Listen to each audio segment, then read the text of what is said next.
What's up, everybody? Welcome back to Beyond the Grave Media. This is Josh here, checking in on you out there in YouTube land. YouTube, it's been a week. We made it through it. We got Thanksgiving coming soon.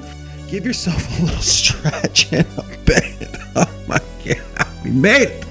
So tonight, we're doing, I think that some of the problems with watching so many kind of the quote-unquote extreme or shocking or disturbing films is that when you go back in time and you watch a movie that you haven't seen, sometimes there's like a recency bias, or the things that you've seen up until that point, they don't have the same charm. They don't have this, they're not as shocking, right? They don't hold up the same as if I would have watched, when I watched Necromantic, if I would have watched this film from 1993 from this Memento Mori box set called Schramm, or Scram. I think it's called Schramm. I've heard it a bunch of different ways, but we're going to break it down. Thanks so much for being here. This is a really German exploitation film that's supposed to be super shocking, super disturbing, but is it though? Whatever the case, I'm so stoked that you're here. Let's break this thing down. Let's check it out. Schramm starts with the Karl Panzram quote, "Today I'm dirty, but tomorrow I'll just be dirt." For those unfamiliar with the necromantic director's style and approach to horror cinema, dirty, unapologetic sleaze, filth, and grime are all just adjectives usually associated with Jorg's work. Schramm is the telling of a murderously deranged serial killer, the lipstick killer Lothar Schramm, who shares similarities with one Travis Bickle from Taxi Driver. As he spends his time in his apartment when he's not driving taxi, he's just lonely, horny, and just pent up. There isn't much time wasted in the intro to this German exploitation shock fest. At only 65 minutes, we are quickly introduced with creative camera effects and reverse time-lapse something, or I couldn't tell you what it is, but on screen, the director's camera work is effective. He sprays the walls red with crimson blood of those who would dare solicit in the name of the Father, the Son, and the, well, you know that wine cups runneth over of the red stuff as Lothar hacks and slashes by hammer and blade, and then neatly piles up the corpses with his free time, crudely removing limbs from torsos as the minutes tick by. Presented as a series of flashbacks and memories of explicitly inappropriate female encounters, Schramm is painful, it's awkward, and it's bizarre. Equally strange is the Arrow video intro to all the films of this box set, before things quickly and violently get out of hand. Like most of his films, graphic nudity is at the forefront, and it's usually paired with gore and violence on screen. What's equally strange is the artistic choices, camera angles, and collages of nature, flowers, exercise, all sorts of things that innocently are jarring with the rest of the film. It's a strange dreamlike quality that will then transition to maybe a dentist removing teeth or eyeballs. This film just kind of seesaws through different shots and back and forth volleying and volleying. Yeah, right, like volleyball, right? Like volleying. Yeah, it's a fucking trip is what it is. If you were doing any sort of drugs, you would be losing your mind. The jump cuts, the quick edits, the camera speed, it's all very effective. But I'll tell you, there is a scene where I had to put my hand to try to block out what was going to happen on screen. It's very rare that I do that. I've done that with a Marion Dora film, and then I did it with this one, where I was like, we're not doing this. There's no way we're doing this right now. Are we fucking doing this? Why are we fucking doing this? And it just got worse, dude. It just got worse and worse. And so like the screen, I got a giant TV, and I just kind of oh my God, I can't believe that's what we're doing. Did not like that at all. There was a couple of extremely offensive shots in this film where I'm like, yeah, never again. I'm never watching that scene again, dude. For most of this film's hour and change, it feels a lot like Henry, Portrait of a Serial Killer, with a twist, with a little bit less malice. Like, Henry's a pretty crude and nasty film.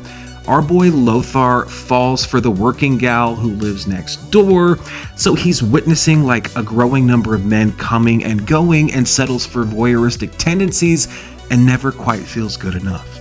If for some reason you're curious as to, what that scene was that made me go, oh shit, it had to do with genital mutilation, and a lot of it. And I don't know if you're familiar with the Danzig Archive della Morte DVD.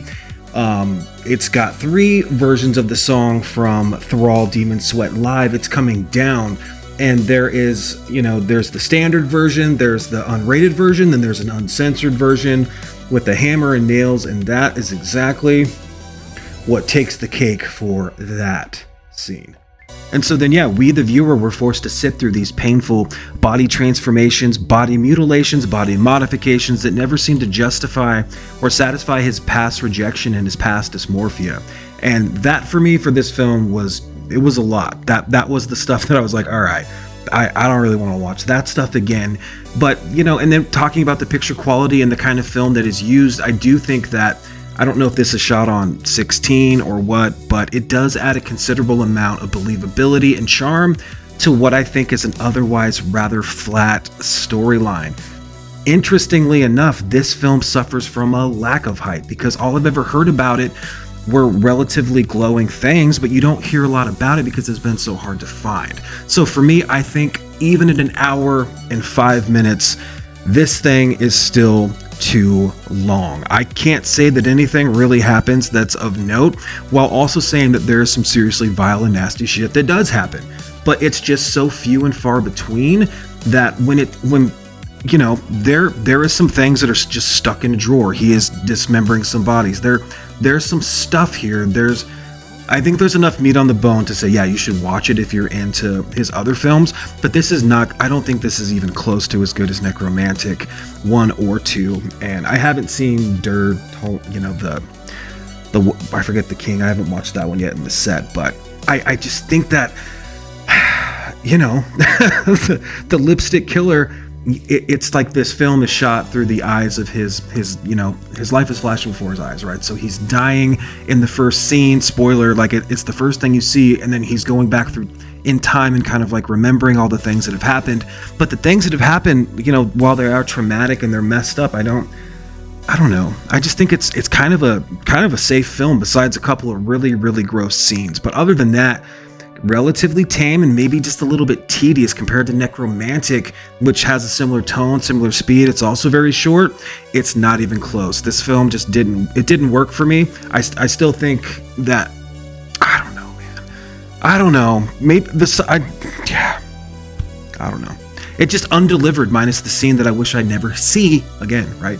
When comparing to Necromantic, it's just relatively tame, but that doesn't mean that it's a bad film. It's very artistic. There's just like all these shots of him, like, remembering his childhood, and juxtaposed with some of the gross stuff on screen, there just isn't that much gross stuff. He falls in love with the prostitute, right? He lives next to her, so he becomes obsessed with her, and he stalks her, and he drugs her, and he does all these things that are, they're definitely creepy, and you definitely don't want to do, and she's ultimately wanting him to come and accompany her to this place where there's these rich men, and so there's a twist, right?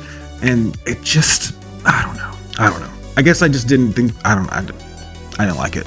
I hate not liking movies, especially when they're supposed to be really good and like shocking. It just didn't do it for me.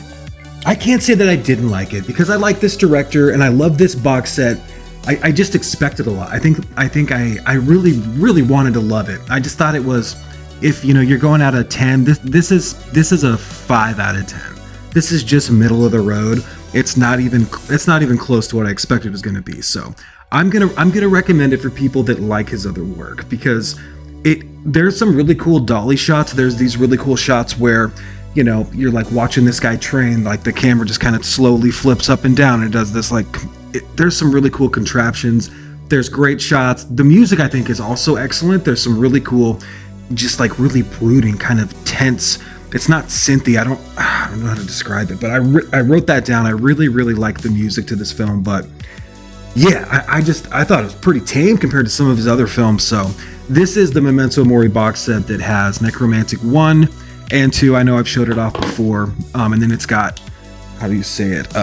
Der Todsking, which is, I haven't watched that yet, and it's supposed to be probably similar to these other ones. So Schramm was the last film from Jorg Buttergereit, however you say his name, and yeah, it's fine. It's fine. Yeah, I'm saying 5 out of 10. I'm sticking there. Nothing against it, yeah. It was interesting, man.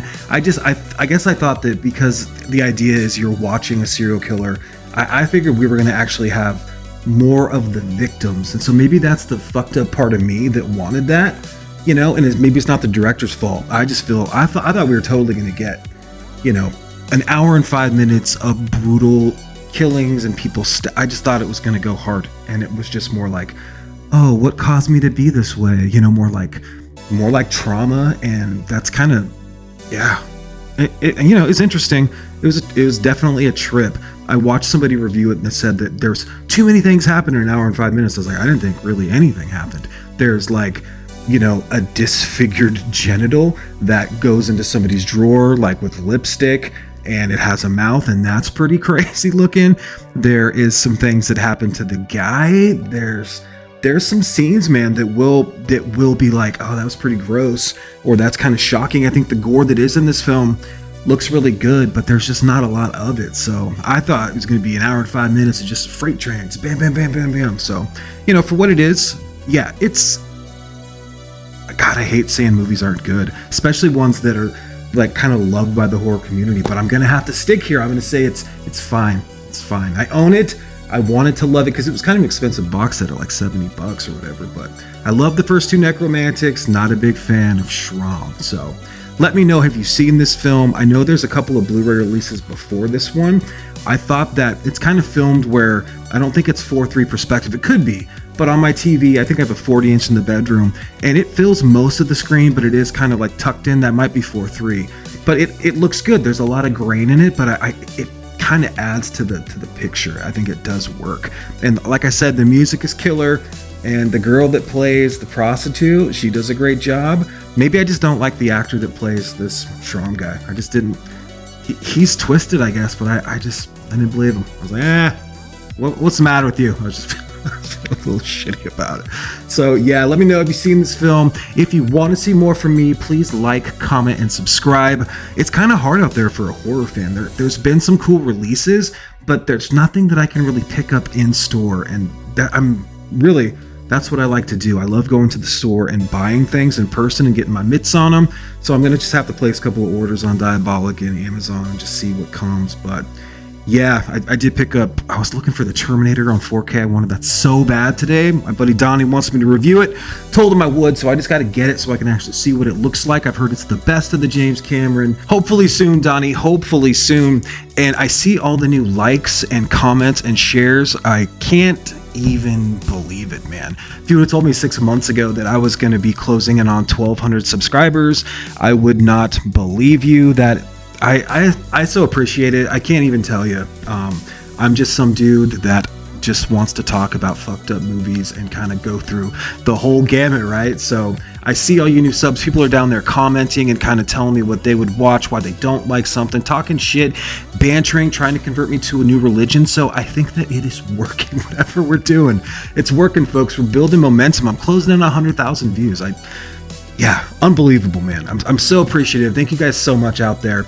It's a trip. You guys have a great rest of your weekend. Take care of yourselves.